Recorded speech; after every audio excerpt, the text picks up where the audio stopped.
अस्सलाम वालेकुम। Welcome to my channel voice over by Amna Shah. I hope कि आप खुश होंगे। कहानी शुरू करने से पहले आपसे गुजारिश है कि मेरे चैनल को सब्सक्राइब करें और लाइक करें। आइए इस कहानी के तीसरे हिस्से की तरफ चलते हैं। मैंने ताज्जुब खेज लहजे में कहा, मैंने तो ऐसी कोई बात नहीं सुनी कि पारा खाने से गठिया का मर्ज हो जाता हो। हकीम लोग तो पारे का कुश्ता सिर्फ ताकत वगैरह की बहाली और हुसूल के लिए इस्तेमाल करवाते हैं। कच्चे पारे और पारे के कुश्ते में बहुत फ़र्क होता है वकील साहब, वो ठहरे हुए लहजे में बोली। और जहाँ तक इस बात का ताल्लुक है कि आपने पारे और गठिया के मर्ज के बारे में नहीं सुन रखा, तो इसमें आपका कोई कसूर नहीं। आपकी अभी उम्र ही क्या है, और जो है वो कानून की मोटी मोटी किताबें चाटने में गुजर गई। आहिस्ता आहिस्ता सब तजर्बात हो जाएंगे आपको भी। एक लम्हा रुककर उसने मुदब्बिराना अंदाज में कहा, जो औरत अपने देवर से इंतकाम लेने की खातिर इसके गिलास को दूध में जहर आलूद कर सकती है, पारे वाला खेल तो उसके लिए बाएं हाथ का करिश्मा है। आप इस मक्कार को इतना सीधा और मासूम ना समझें जितना ये अपनी शक्ल से नज़र आती है। सिद्दीक़ा बेगम खासी बातूनी औरत लगती थी। कोई औरत सास हो, उस पर वहमी और बातूनी भी हो, तो बहू पर गुजरने वाली बिपता का अंदाज़ा बखूबी लगाया जा सकता है। मैंने जराकर जाविया बदलने का सिद्दीक़ा बेगम से कहा। सिद्दीक़ा साहिबा, वक़ुआ से लगभग 6 माह कब्ल मुलजिमा और उसके शौहर यानी आपके बेटे इफ्तिखार के दरमियान अच्छा खासा झगड़ा हुआ था, और दूसरी सुबह मुलजिमा रूठ कर अपने मैके चली गई थी। क्या इस झगड़े के मौके पर आप घर में मौजूद थीं? वो अजीब से लहजे में बोली, मैं कहाँ जाऊँगी, मैं तो घर में ही रहती हूँ। इसका मतलब है कि आप घर में मौजूद थीं। मैंने उसकी आंखों में देखते हुए पूछा, क्या आपको मालूम था कि इन दोनों के दरमियान झगड़ा किस बात पर हुआ था? यह भी कोई पूछने वाली बात है, वो खुश्क लहजे में बोली।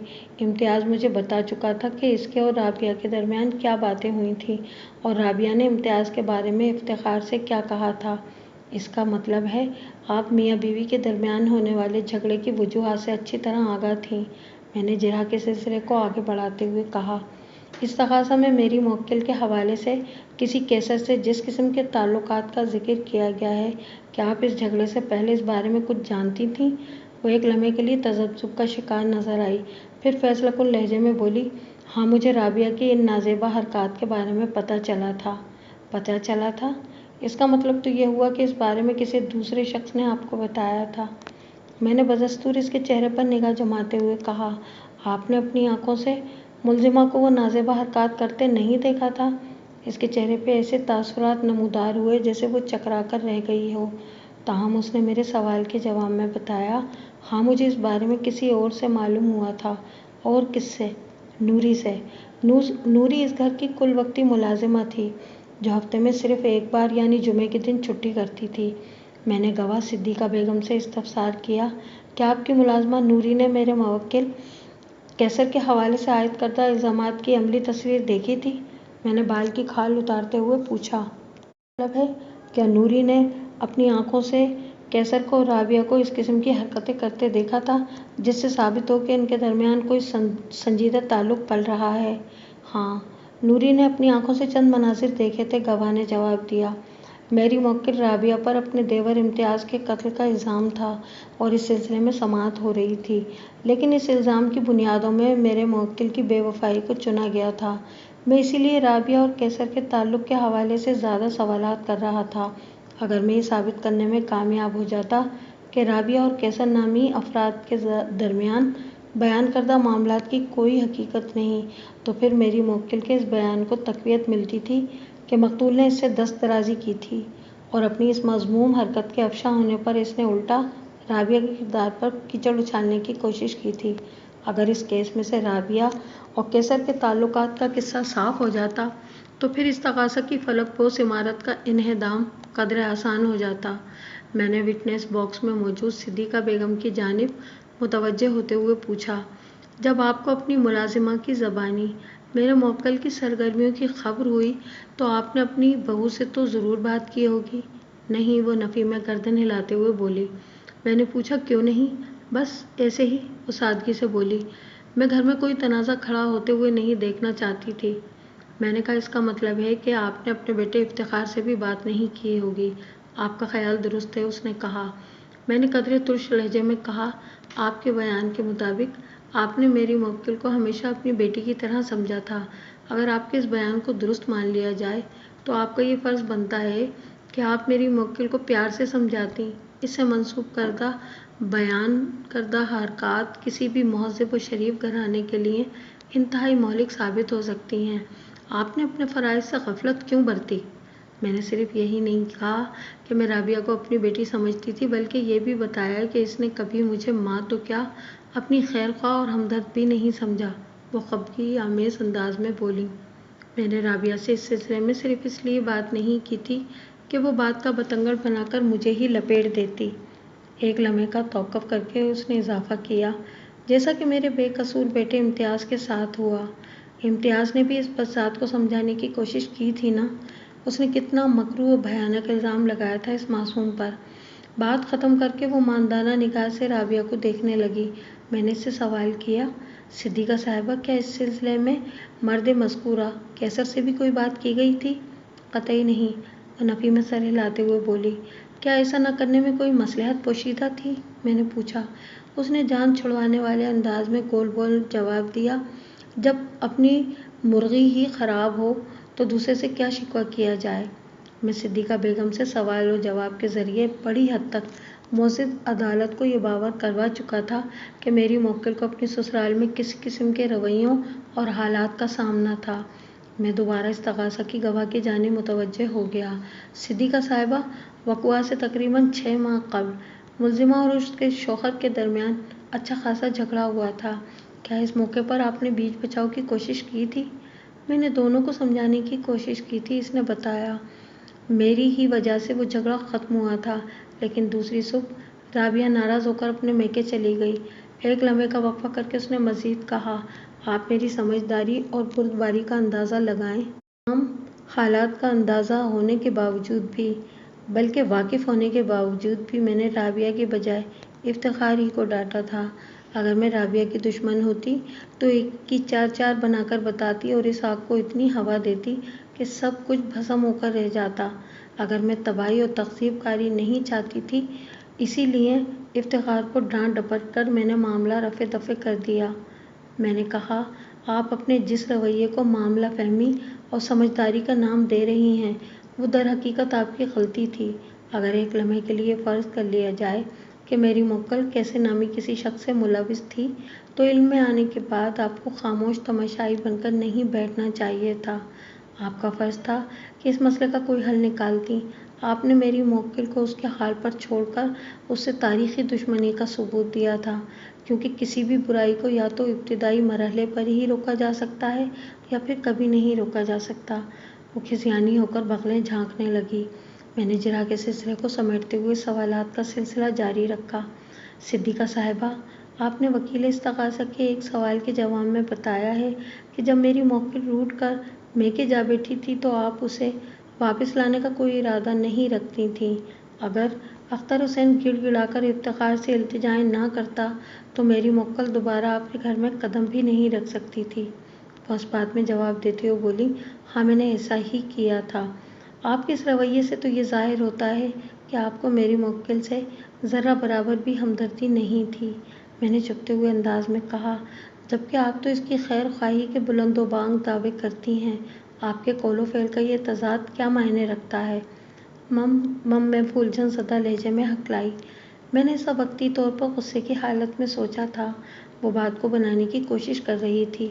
رابعہ کے روٹھ کر میکے چلے جانے سے مجھے گہرا دلی صدمہ پہنچا تھا اور میں نے اسی ناراضگی میں افتخار سے کہہ دیا تھا کہ کوئی ضرورت نہیں ہے وہاں جانے کی، اسے میکے میں بیٹھا رہنے دو۔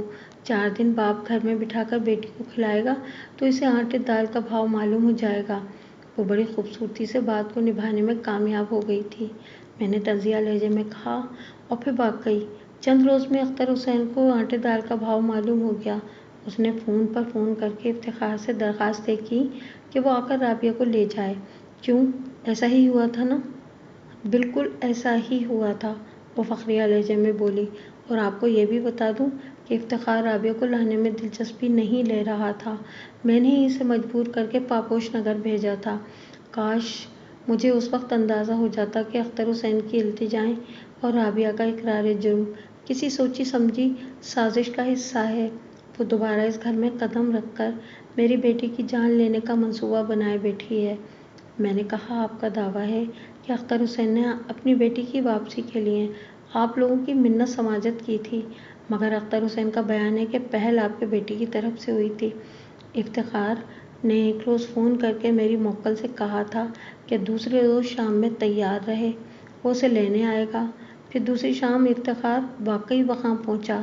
اس نے افتخار حسین کے سامنے اپنی غلطی اور رابعہ کے ساتھ ہونے والی زیادتی کے لیے 10 بستہ معذرت کی تھی۔ اس کے بعد ہی رابعہ کو افتخار کے ساتھ روانہ کیا گیا تھا۔ آپ اس سلسلے میں کیا کہتی ہیں؟ میں اس سلسلے میں صرف اتنا کہوں گی کہ اختر حسین اول درجے کا جھوٹا اور احسان فراموش ہے، وہ سلگتے ہوئے لہجے میں بولی، اور پھر اس نے نفرت آمیز نظرت سے عدالت کے کمرے میں موجود اختر حسین ٹیکسی ڈرائیور کی طرف دیکھا۔ میں نے پوچھا، اس نے کون سی غلط بیانی اور احسان فراموشی کی ہے؟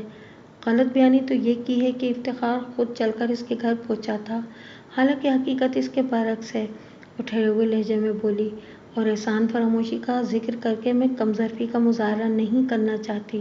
یہ شخص اچھی طرح جانتا ہے کہ میرے مرحوم شوہر قمر علی نے اس پر کتنے اور کون کون سے احسانات کیے تھے۔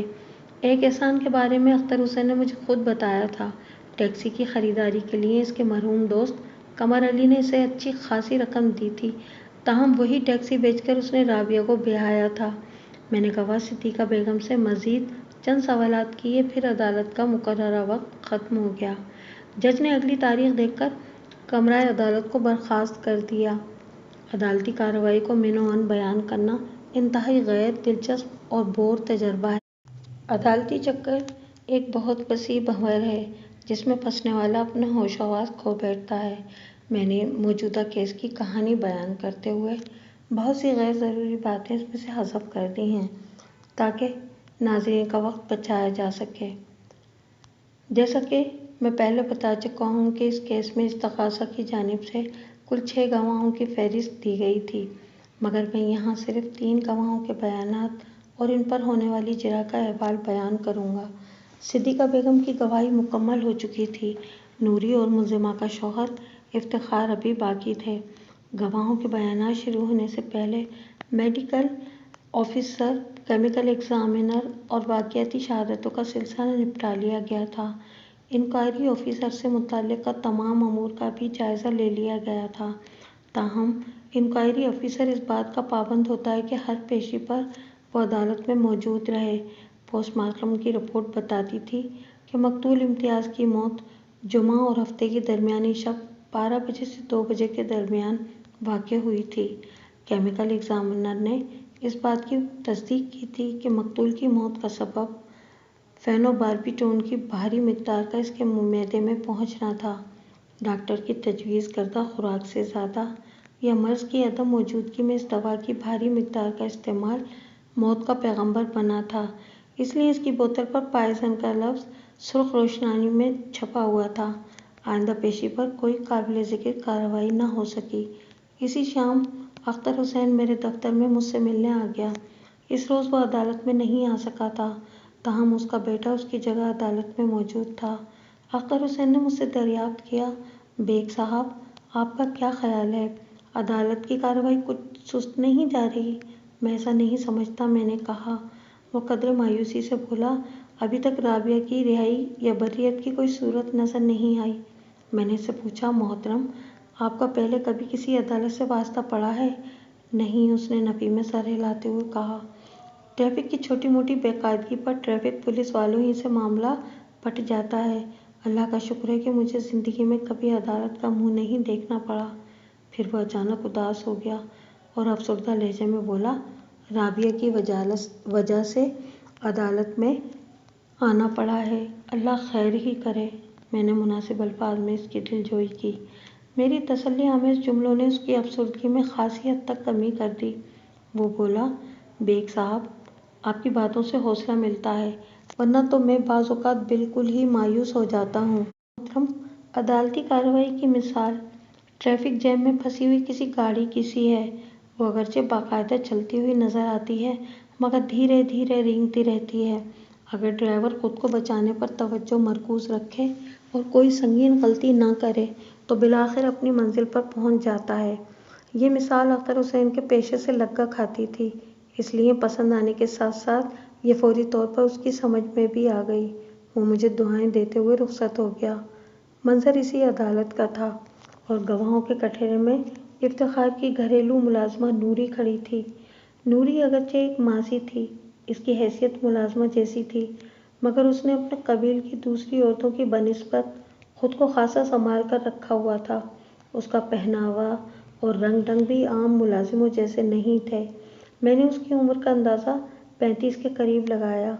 वो मुतनासिब जिस्म की मालिक, नक से दुरुस्त, एक माकूल सूरत और पुरकशिश औरत थी।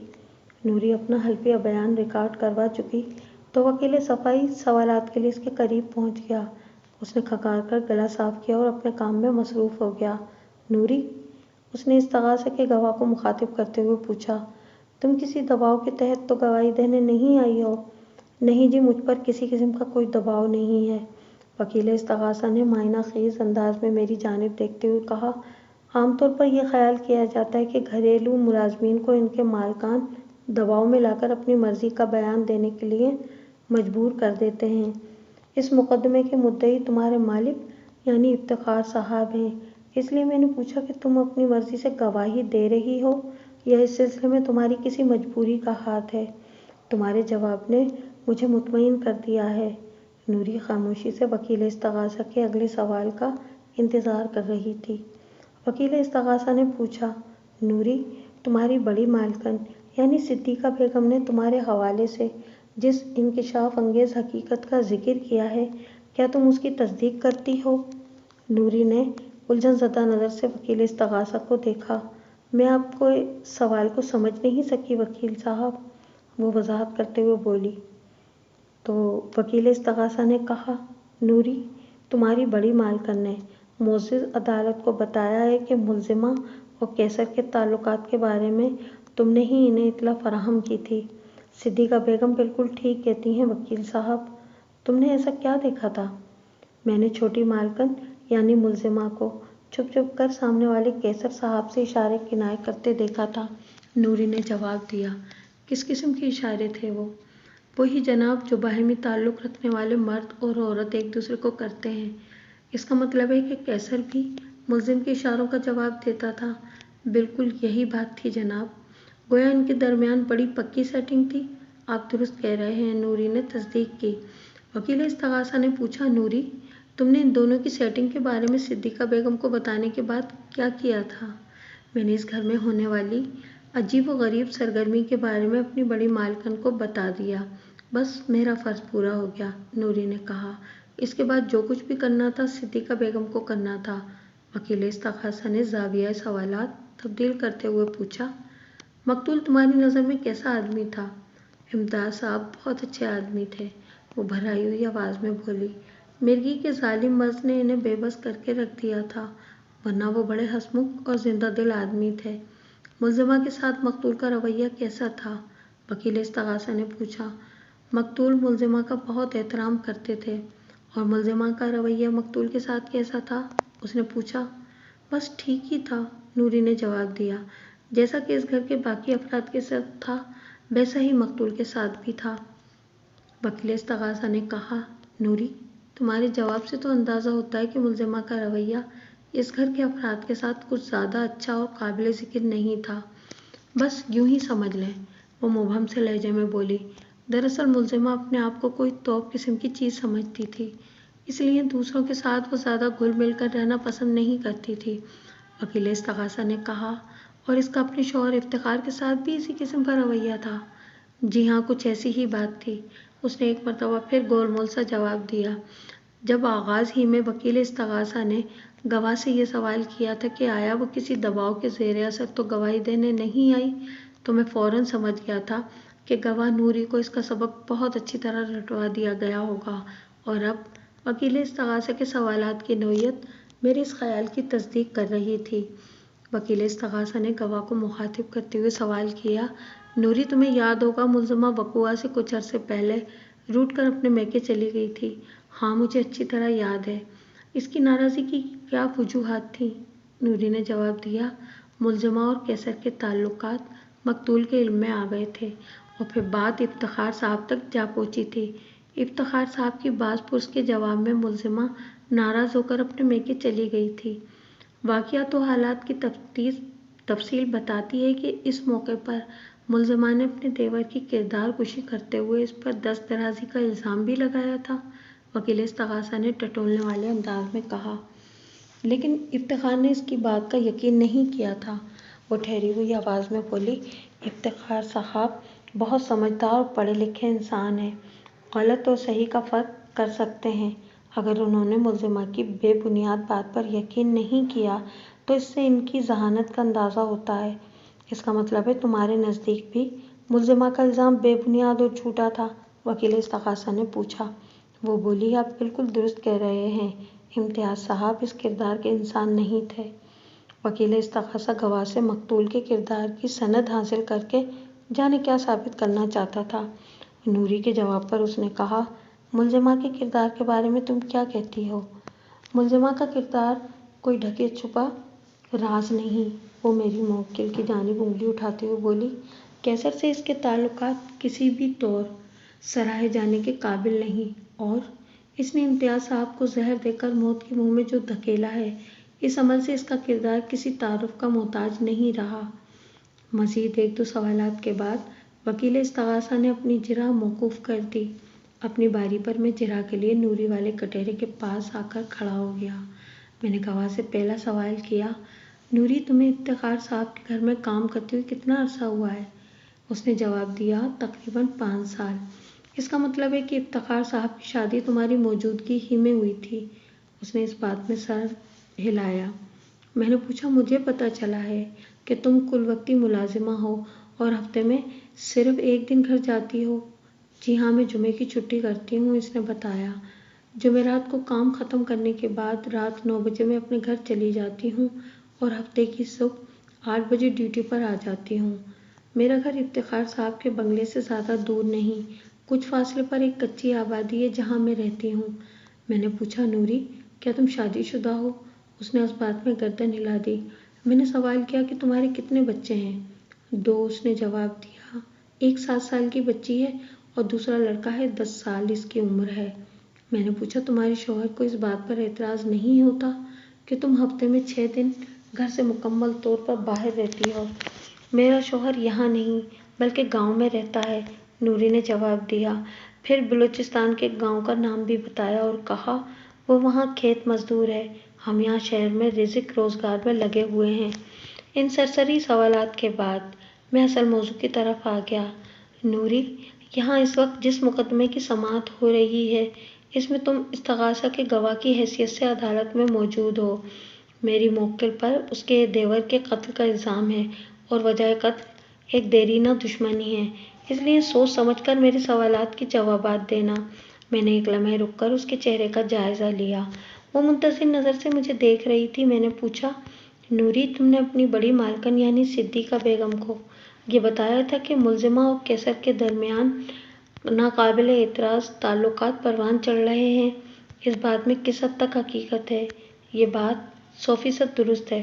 तुमने थोड़ी देर पहले वकील इस्तग़ासा को यह भी बताया कि तुम इन मज़कूरा ताल्लुकात की यानी शाहिद भी हो?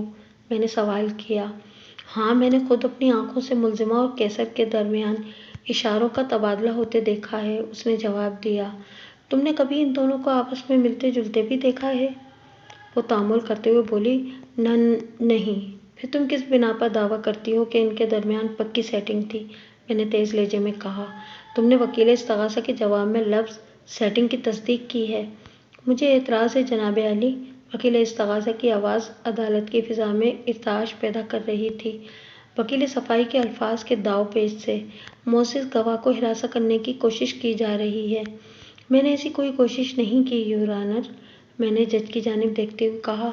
अगर गवाह मुलजिमा और किसी कैसर के माबैन काबिल एतराज़ ताल्लुकात की तस्दीक कर रही है तो इसे इस तस्दीक की बुनियाद भी फराहम करना होगी। मुलजिमा और किसी कैसर के दरमियान देखे जाने वाले इशारे ये साबित नहीं करते कि मुलजिम अपने शौहर से बेवफाई की मुर्तकिब हो रही थी या इसके कैसर से इस नौइयत के ताल्लुकात थे। معاشرے کی نگاہ میں جو معیوب سمجھے جاتے ہیں۔ نوری نے میرے سوال کا جواب دیتے ہوئے کہا، ملزمہ اور کیسر کے درمیان میں نے جو اشارے بازی دیکھی تھی، اس سے میں نے اندازہ لگایا کہ وہ ایک دوسرے سے کوئی سنجیدہ تعلق استوار کر چکے ہیں۔ گویا سب کچھ تمہارے اندازے پر چل رہا تھا، میں نے طنزیہ انداز میں کہا۔ وہ خاموش رہی، تاہم میں نے محسوس کیا کہ وہ کچھ بے چین ہو گئی تھی۔ میں نے کہا، نوری، تم نے اپنے اندازوں سے جو نتیجہ اخذ کیا وہ تم نے صدیقہ بیگم تک پہنچا دیا۔ تم نے کیسر کے حوالے سے کوئی تصدیق کی اور نہ ہی صدیقہ بیگم نے ایسی کوئی زحمت گوارا کی، چنانچہ میری موکل کو خواہ گناہگار تصور کر لیا گیا، جس کا نتیجہ سب کے سامنے ہے۔ نوری نے کہا، میں نے جو دیکھا اور محسوس کیا وہ اپنی مالکن کو بتا دیا۔ تصدیق اور تفتیش میری ذمہ داری تھی اور نہ ہی یہ میرا فرض بنتا تھا۔ تم ٹھیک کہتی ہو، میں نے سراہنے والے انداز میں کہا، پھر پوچھا، کیا اس روز تم گھر ہی میں تھی جب میری موکل کو اپنے شوہر کے ساتھ جھگڑا ہوا تھا؟ اس نے نفی میں گردن ہلاتے ہوئے جواب دیا، نہیں۔ تم اس روز کہاں تھی؟ میں نے پوچھا۔ وہ بولی، اپنے گھر میں تھی۔ کیوں؟ کیونکہ وہ جمعے کا دن تھا، اس نے بتایا، اور جمعے کو میری چھٹی ہوتی ہے۔ میں نے کہا، بہت خوب۔ پھر اس کی آنکھوں میں جھانکتے ہوئے بات کو آگے بڑھایا، کیا یہ اتفاق نہیں کہ وقوعہ کے روز بھی تم چھٹی پر تھی؟ مقتول کی موت جمعے اور ہفتے کی درمیانی شب واقع ہوئی تھی۔ ہاں، اسے اتفاق ہی کہہ سکتے ہیں، وہ آنکھیں مٹکاتی ہوئی بولی، مگر یہ حقیقت بھی ہے جسے جھٹلایا نہیں جا سکتا۔ میں نے سوالات کا زاویہ تھوڑا سا تبدیل کر دیا اور گواہ نوری سے استفسار کیا، نوری، تم نے وکیل استغاثہ کو تھوڑی دیر پہلے بتایا ہے کہ مقتول ملزمہ کا بہت احترام کرتا تھا، وہ ایک زندہ دل ہنسمکھ انسان تھا، لیکن ملزمہ کا رویہ اس کے ساتھ اچھا نہیں تھا۔ یہی نہیں بلکہ تم نے یہاں تک بھی کہا کہ ملزمہ کا گھر کے تمام افراد کے ساتھ بھی مناسب رویہ نہیں تھا، وہ خود کو کوئی توپ قسم کی چیز سمجھتی تھی اور دوسروں کے ساتھ گھل مل کر رہنا پسند نہیں کرتی تھی، حتیٰ کہ اپنے شوہر افتخار کے ساتھ بھی اس کا رویہ ایسا ہی تھا۔ تمہارے اس بیان میں کس حد تک صداقت ہے؟ میں نے جو کچھ دیکھا اور محسوس کیا وہی بیان کر دیا، اس نے ٹھہرے ہوئے لہجے میں کہا۔ مجھے جھوٹ بولنے کی کیا ضرورت ہے؟ میں نے پوچھا، تمہارے ساتھ ملزمہ کا سلوک کیسا تھا؟ ویسا ہی جیسا سب کے ساتھ تھا، اس نے بیزاری سے جواب دیا۔ میں نے کہا، اس سے تو یہ ثابت ہوتا ہے کہ میری موکل ایک مغرور اور نکچڑی عورت ہے جو اپنے سامنے کسی کو نہیں گردانتی۔ تمہارا بیان تو کچھ اسی قسم کا نقشہ کھینچ رہا ہے۔ میں نے کسی غلط بیانی سے کام نہیں لیا، وہ سنجیدگی سے بولی۔ میں نے پوچھا، اب میں تم سے جو سوال کروں گا اس کا سوچ سمجھ کے جواب دینا۔ وہ الجھن زدہ نظر سے مجھے دیکھنے لگی۔ میں نے کہا، نوری، تم 5 سال سے ایک ملازمہ کی حیثیت سے افتخار صاحب کے گھر میں کام کر رہی ہو، اگرچہ تم اس روز گھر میں موجود نہیں تھی جب لڑائی جھگڑے کے بعد میری موکل روٹھ کر اپنے میکے چلی گئی تھی۔ اتفاق سے اس روز بھی تم چھٹی پر تھی جب وہ امتیاز کے قتل والا واقعہ پیش آیا، لیکن تم بآسانی یہ بتا سکتی ہو کہ روٹھ کر میکے جانے سے پہلے اور میکے سے واپس آنے کے بعد ملزمہ کے رویے میں کوئی فرق تم نے محسوس کیا یا نہیں؟ اس نے اس بات میں سر ہلایا اور بولی، میں نے رابعہ بی بی کے رویے میں خاصا فرق محسوس کیا تھا۔ مثلاً کیسا فرق؟ اور وہ پہلے کی طرح مغرور نہیں رہی تھی، اس نے جواب دیا، بلکہ سب کے ساتھ گھل مل کر رہ رہی تھی۔ اس کی کوئی خاص وجہ؟ کیا بتاؤں جی، جتنے منہ اتنی باتیں ہیں، وہ سادگی سے بولی۔ میں نے تو یہاں تک بھی سنا ہے، ملزمہ چونکہ مقتول سے انتقام لینا چاہتی تھی، اس لیے اس میں انکسار اور لہجے میں مٹھاس آ گئی تھی۔ تم دوسروں کی باتیں چھوڑو، صرف اپنے منہ کی کہو، میں نے کہا۔ تمہارے خیال میں ملزمہ کے رویے میں تبدیلی کی کیا وجہ تھی؟ وہ سوچتے ہوئے بولی، میں یہ سمجھتی ہوں کہ اپنی غلطی کا اسے احساس ہو گیا تھا اور وہ اس کی تلافی کے لیے نہایت ہی نرم اور شائستہ ہو گئی تھی۔ تم کون سی غلطی کا ذکر کر رہی ہو؟ وہ بولی، وہی کیسر والی غلطی۔ اس کا مطلب ہے، میں نے جلدی سے کہا، تم اس خیال سے اتفاق نہیں کرتی ہو کہ ملزمہ نے محض مقتول سے انتقام لینے کے لیے اپنا رویہ بدلا تھا؟ ہاں، میں تو ایسا ہی سمجھتی ہوں، وہ سنجیدگی سے بولی۔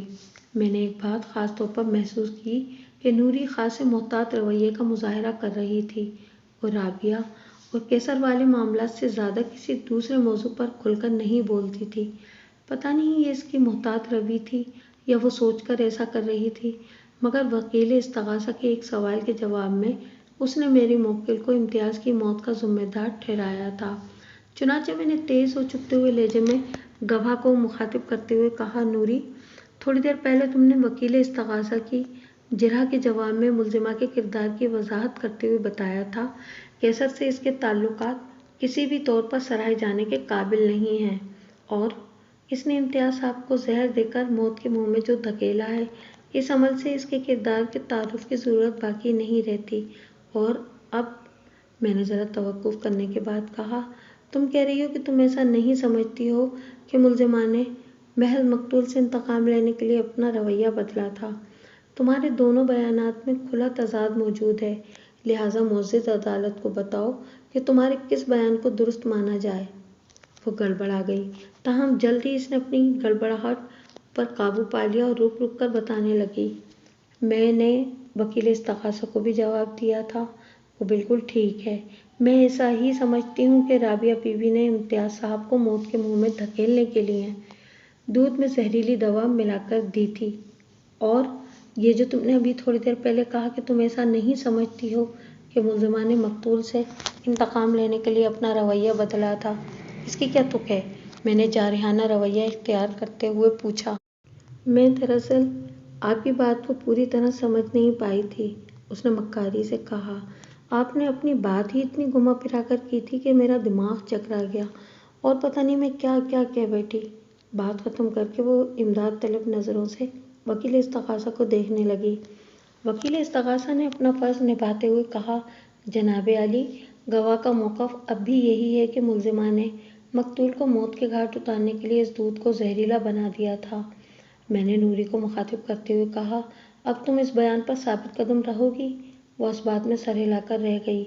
मैंने पूछा, क्या तुमने खुद अपनी आंखों से मुल्जिमा को दूध में जहरीली दवा मिलाते देखा था?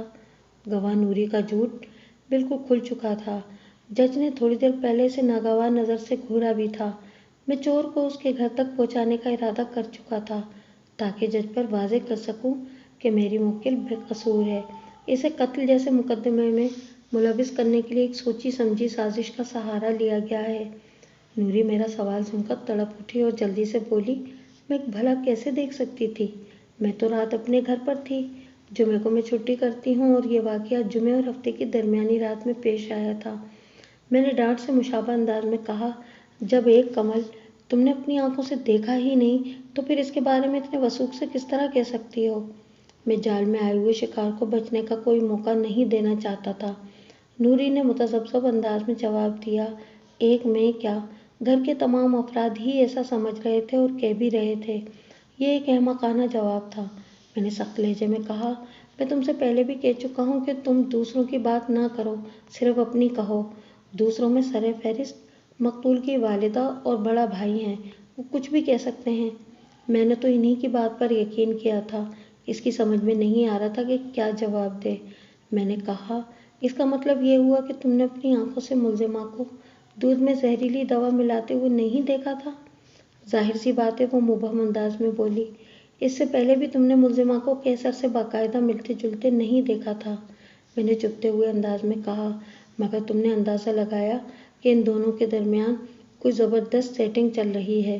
क्या तुम कोई कयाफा शनास हो या तुमने थोक के हिसाब से झूठ बोलने का तहैया कर रखा है? वो शर्मिंदा सी सूरत बनाकर मुझे तकने लगी। मैंने तवज्जो तलब नज़र से जज को देखा। वो पुरमाइनी अंदाज में सर हिलाने लगा। मैं दोबारा गवाह नूरी की जानिब मुतवज्जे हो गया और जिरह के सिलसिले को आगे बढ़ाते हुए सवाल किया, मुल्जिमा राबिया और मेरी मुवक्किल की दोबारा अपने ससुराल में वापसी तुम्हें कैसी लगी थी? ये एक सवाल बराए सवाल था। वो जुज़्बू होते हुए बोली, अच्छी लगी थी। मैंने पूछा, मकतूल कितने अरसे से मिर्गी के मर्ज़ में मुब्तला था? मेरे आने से पहले वो बीमार थे, उसने जवाब दिया। मुझे पता चला था कि वो लगभग 8 साल से इस मर्ज़ का शिकार थे। मकतूल के कमरे में दूध कौन पहुंचाता था? अपनी मौजूदगी में तो मैं खुद ही पहुंचाती थी या फिर राबिया बीवी दे आती थी। और तुम्हारी छुट्टी के रोज़ ये फरीज़ा कौन निभाता था? जाहिर है इस दिन ये काम मुल्जिमा को ही करना होता था। मैंने पूछा, वक़्फ़ा के रोज़ दूध का गिलास मकतूल के कमरे में किसने पहुंचाया था? ये सवाल मैंने एक ख़ास मकसद के तहत किया था, उसने जवाब दिया, राबिया बीवी ने। मैंने कहा, जाहिर है یہ بھی تمہارا انداز صحیح ہوگا کیونکہ اس روز تو تمہاری چھٹی تھی۔ وہ چند لمحے سوچنے کے بعد بولی، یہ میرا اندازہ نہیں، نہ ہی میں نے خود اپنی آنکھوں سے رابعہ کو امتیاز کے کمرے میں جاتے دیکھا تھا۔ پھر تمہاری معلومات کا ذریعہ کیا ہے؟ میں نے تیز آواز میں سوال کیا۔ کیا تم یہ کہنا چاہتی ہو کہ تمہیں غیب کی باتیں معلوم ہونے لگی ہیں؟ نہیں نہیں، ایسی کوئی بات نہیں، وہ قطعیت سے بولی۔ مجھے اس بارے میں افتخار حسین نے بتایا تھا، صدیقہ بیگم نے اس کی تصدیق بھی کی تھی۔ رابعہ مجھے بتا چکی تھی کہ وقوعہ کے روز دودھ کا گلاس امتیاز کے کمرے میں افتخار نے پہنچایا تھا۔ جب سے وہ دوبارہ سسرال میں آئی تھی، اس نے امتیاز کے کمرے میں جانا چھوڑ دیا تھا، یا پھر اس وقت جاتی تھی جب وہاں گھر کا کوئی اور فرد بھی موجود ہو۔ لیکن نوری سراسر غلط بیانی سے کام لے کر بتا رہی تھی کہ امتیاز کو دودھ پہنچانے یا تو وہ جاتی تھی یا پھر رابعہ۔ اس دروغ گوئی کا ایک ہی مطلب تھا کہ استغاثہ نے اسے بیان اچھی طرح رٹوایا تھا۔ مزید 2-4 سوالات کے بعد میں نے جرح ختم کر دی۔ گواہی کے لیے اگلی باری افتخار کی تھی۔ وہ اس وقت عدالت کے کمرے میں موجود تھا۔ واضح رہے کہ عدالت کے کمرے میں ایک وقت میں صرف ایک گواہ کی ہی گواہی لی جاتی ہے تاکہ اس کے بیان سے دوسرے گواہ لائل رہیں اور ان کی گواہی متاثر نہ ہو۔ جج نے تشویشناک نظر سے دیوار گیر کلاک کو دیکھا۔ عدالت کا مقررہ وقت ختم ہونے میں صرف 5 منٹ باقی تھے۔ اس دوران میں افتخار کی گواہی نہیں لی جا سکتی تھی، لہٰذا جج نے آئندہ کی تاریخ دے کر عدالت برخاست کر دی۔ افتخار کی عمر لگ بھگ 38 سال رہی ہوگی۔ وہ گواہی دینے عدالت پہنچا تو خاصا سنجیدہ دکھائی دے رہا تھا۔ میں نے اسے ایک آدھ مرتبہ پہلے دیکھا تھا اور اس وقت وہ مجھے اتنا سنجیدہ اور خاموش طبع نہیں لگا تھا۔ سچ بولنے کا حلف اٹھانے کے بعد اس نے اپنا بیان ریکارڈ کرایا۔ یہ اس بیان سے ملتا جلتا تھا جو وہ پہلے پولیس کو دے چکا تھا۔ گواہ کے مطابق ملزمہ سے اس کی شادی اس کی مرضی کے خلاف ہوئی تھی۔ اس نے محض باپ کی عزت رکھنے کے لیے وہ شادی کی تھی۔ شاید یہی وجہ تھی کہ میاں بیوی میں وہ انڈرسٹینڈنگ پیدا نہیں ہو سکی جو اس رشتے کا خاصہ ہے۔ افتخار نے ملزمہ کی چڑچڑی طبیعت کا بھی تذکرہ کیا اور اس واقعے کو بڑھا چڑھا کر پیش کیا جب میری موکل روٹھ کر اپنے میکے چلی گئی تھی۔ یہ بات واضح نظر آئی تھی کہ وہ بیوی کے خلاف اپنے بھائی کی حمایت پر کمر بستہ تھا۔ شروع سے آخر تک رابعہ کے لیے اس کا رویہ انتہائی افسوسناک اور دشمنانہ تھا۔ یوں دکھائی دیتا تھا جیسے وہ جلد سے جلد اپنی بیوی سے جان چھڑانے کا ارادہ رکھتا ہو۔ گواہ اور اس مقدمے کے مدعی کا بیان ریکارڈ ہو چکا تو وکیل استغاثہ مختلف سوالات سے اس کے بیان کی توثیق میں اپنی پیشہ ورانہ صلاحیتوں کو آزماتا رہا۔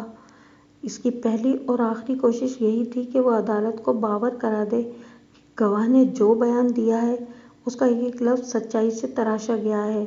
آدھے گھنٹے کے بعد جب وکیل استغاثہ اپنی جرح ختم کر کے مخصوص کرسی پر جا بیٹھا تو میں جج سے اجازت حاصل کرنے کے بعد گواہ افتخار کے کٹہرے کے پاس کھڑا ہو گیا۔